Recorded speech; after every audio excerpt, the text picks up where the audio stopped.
on fairing RA 9344 and the Juvenile Delinquency Prevention Act of USA. Children and youth deserve a second chance. Two important laws address this. The Philippines Republic Act 9344 or the Juvenile Justice and Welfare Act of 2006 and the United States Juvenile Justice and Delinquency Prevention Act or JJPDA. Let us explore their similarities and differences. Both laws shared common goals. Number 1. Protecting children's rights. RA 9344 and JJDPA both emphasize that children should not be treated as criminals, but as individuals in need of guidance and support. Number 2. Restorative justice. Both focus on rehabilitation over punishment, providing programs to reintegrate youth into society. Number 3. Diversion programs.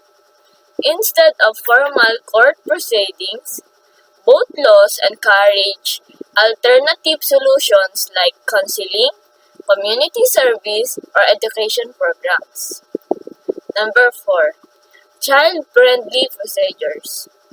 Both require separate facilities for children to ensure their safety and prevent negative influence from adult offenders. Lastly, number 5, both laws engage various stakeholders like local governments, social workers, law enforcement, and non-governmental organizations. While similar in spirit, RA 9344 and the JJDPA differ in scope and application. Number 1. Age of criminal responsibility. RA 9344 initially set the minimum age at 15, with provisions for intervention for those ages of 12 to 15 years old. In the USA, the minimum age varies by state and some states allow children to be tried as adults for serious offenses. Number 2. Cultural context. RA 9344 emphasizes Filipino cultural values like family and community support.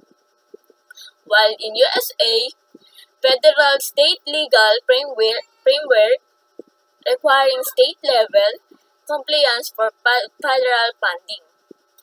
Number 3. Scope of application. RA 9344 focuses exclusively on children in conflict with the law. While in USA, the JJDPA also addresses at-risk youth and delinquency prevention programs. And lastly, the implementation challenges.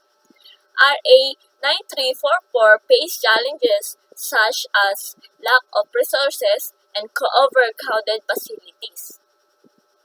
In the USA, inconsistencies in state-level implementation can affect the effectiveness of the JJDPA. In summary, both RA 9344 and the JJDPA strive to provide children with opportunities for rehabilitation and a brighter future.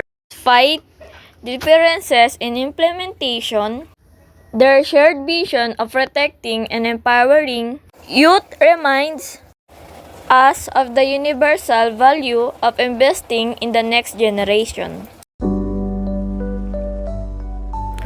Together, we can build a world where every child has a chance to thrive.